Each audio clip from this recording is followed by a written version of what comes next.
The screen, Benjamin Dixon and Rebecca Azor.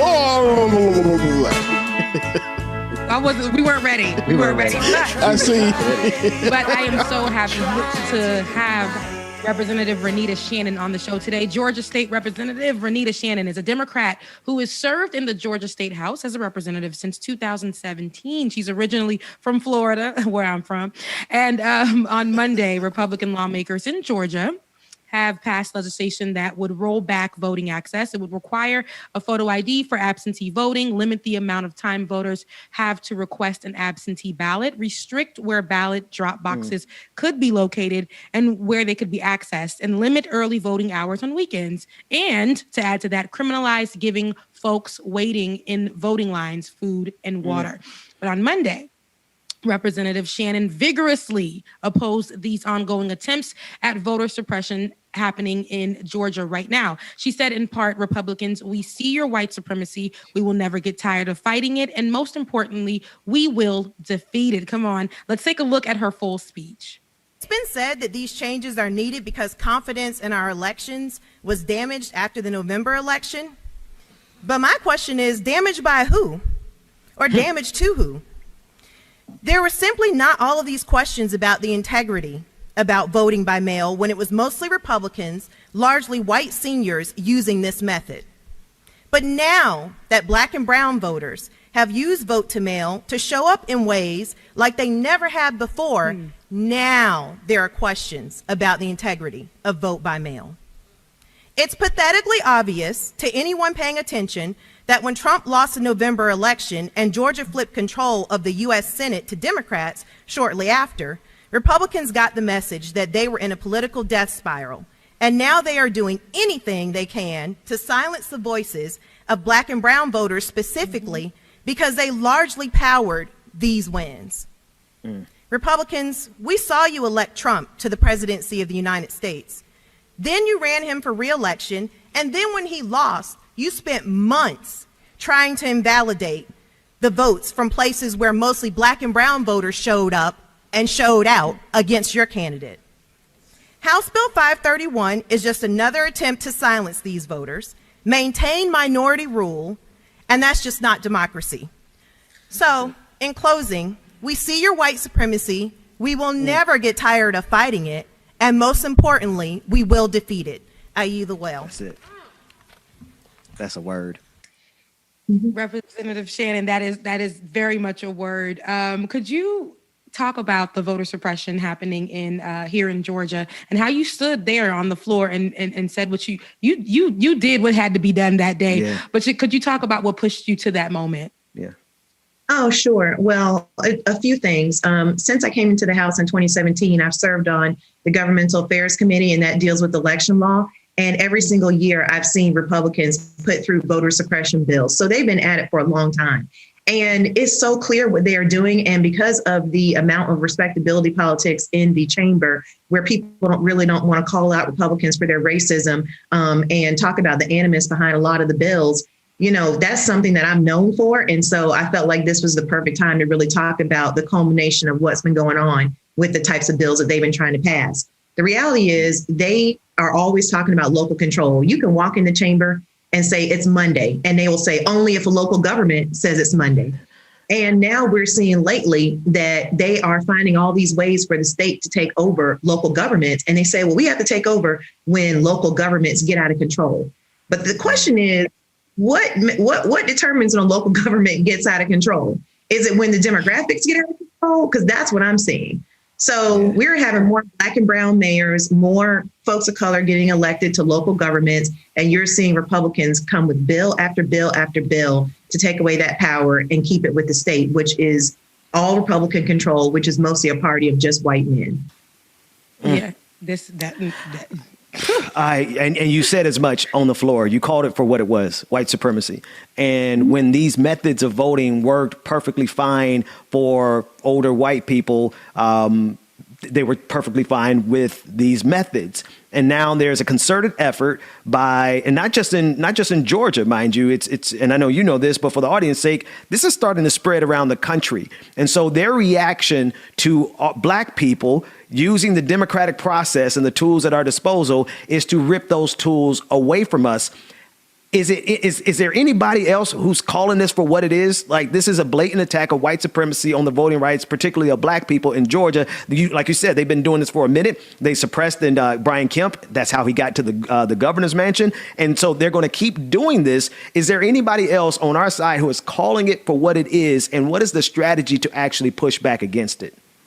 I would say not that directly calling it out. And that's largely because the local media as well as national media, they don't really like to cover people when they are too direct, especially when you start to talk about white supremacy and systemic racism. So like I said, there's still a lot of respectability politics in the chamber that kind of does scare people away from really calling this stuff out the way it is. But as you mentioned before, it's happening all across the country, and we need to make it plain for folks what is happening. To your point, a lot of the things they're trying to roll back right now with voting are things that they put in place. So, for example, they were the ones who said you should have to have an excuse to absentee vote. They did that. And that was when it was mostly white seniors using the absentee voting process. Now, there's a question about, don't we need to do something about absentee voting? So the whole thing is ridiculous. It's completely, their candidate lost. That's the end of the story. And they need to get over it. Yep, they're trying to find all the excuses in the world. What kills me is the criminalization of giving voters in line the food and water. So they're trying to find every single thing to attack and abuse. Now, I like I said, I heard your voice. You did what had to be done in that room. But how are you mobilizing locally in Georgia to educate everyone and help them understand what's going on and what their rights are when it comes to voter suppression? So, and that's one of the reasons why my speeches are so direct and so to the point and in plain English about what is going on, because people do need to be able to understand easily what's going on. There are advocacy groups that are trying to keep folks informed. Right now, we are trying to get the business community to stand up and say that they don't want this type of voter suppression in Georgia. We've seen the business community stand up before. We saw them stand up, every time that Republicans have tried to pass a religious freedom bill, which is targeted at harming the LGBTQ community. So we know they have the capacity to stand up. They just pick and choose when they want to do it. And we are holding everyone accountable who will not stand with us, because we know that this is an attack on Black and brown voters.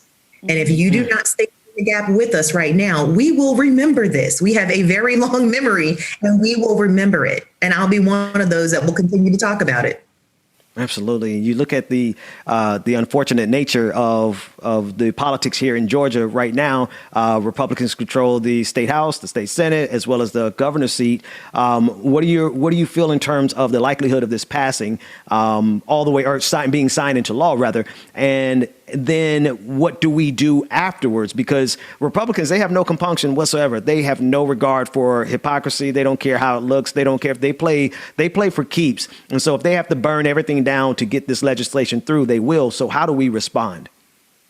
That's exactly right. They are going to pass this bill. They've already passed it in the House. It heads over to the Senate. They're definitely going to pass it because they are set on maintaining white minority rule. They understand that the demographics of this country has changed, and they cannot handle it. And like I said before, their party is mostly made up of the people who have been able to vote for the longest, and that is white men. And those are the policies that they reflect. So they want to keep that power there. I think that they will pass it in Georgia. What we need is for Democrats to get tough. You cannot play with these. You can't play by the same rules that we've had forever. We need help at the federal level. They need to pass a bill that will put back a strong Voting Rights Act. HR 4, a lot of people talking about HR 1, the John Lewis Voting Rights Act, and that's great. And I'm glad that has already passed the House, but we really, really need HR 4, which will put states like back under federal pre-clearance. That's what we need. So they need to kill the filibuster and use the power that Black and brown voters, pretty much, Black and brown voters gave to them. That's what they need to do. And do you feel like at this moment, being a leader and having the right to, express your voice and push these out there, do you feel like you're being heard in the room? Do you feel like what you're saying and what you're doing is making a difference? I do, because it's interesting. Republicans really they don't like to be called out on their racism. They don't. And I'm not saying that Democrats are perfect.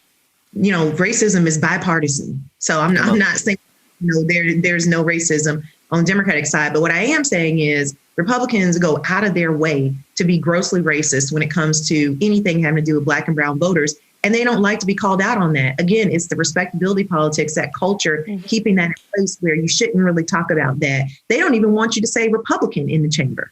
Well, that's who's doing it. And so you saw at the beginning, I quoted the Speaker of the House. When I said the quote about how they were saying something has to be done, or, Republicans or conservatives can't win. And I said the Speaker representative from Blue Ridge, that's the Speaker of the House. So he's sitting right behind me. Thank you for giving me the mic. Now we're going to talk about what you said and what you all are doing. Yes. To what extent? You actually said it in when you first started speaking. You spoke about the respectability politics, right? And these are the games that they play, right? They don't want you to say Republican, because they don't want you to identify who the culprits are. They don't want you to call them out by their position, because they don't want you to call out who the culprits are, right? And so they have these arcane rules of respectability in the U.S. Senate, in the U.S. House, just like they have it replicated across the different states.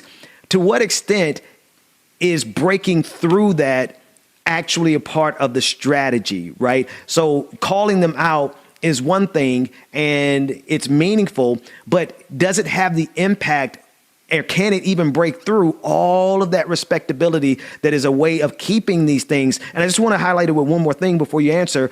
The fact that Georgia is able to do this, you brought up H.R. 4, and I'm so glad you did, because you think about what happened under Shelby versus Holder, you realize the reason they're able to do this is because there are no more checks and balances from the federal level in terms of Georgia. So now you have no help on the federal level, right? And then you have all of these arcane rules of respectability where your hands are tied and your voice is tied. Like, how do you break through that noise and all of the opposition?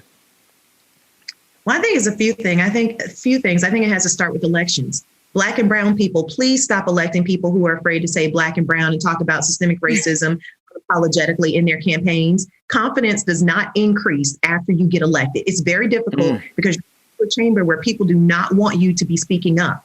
So please stop electing people who don't bring the fire when they're campaigning, because I promise you, when they get into these chambers, there is no shortage of lobbyists and external forces that are trying to make them feel like it's completely inappropriate to call out systemic racism and talk about what we need in our communities. So that's where I think a lot of this starts.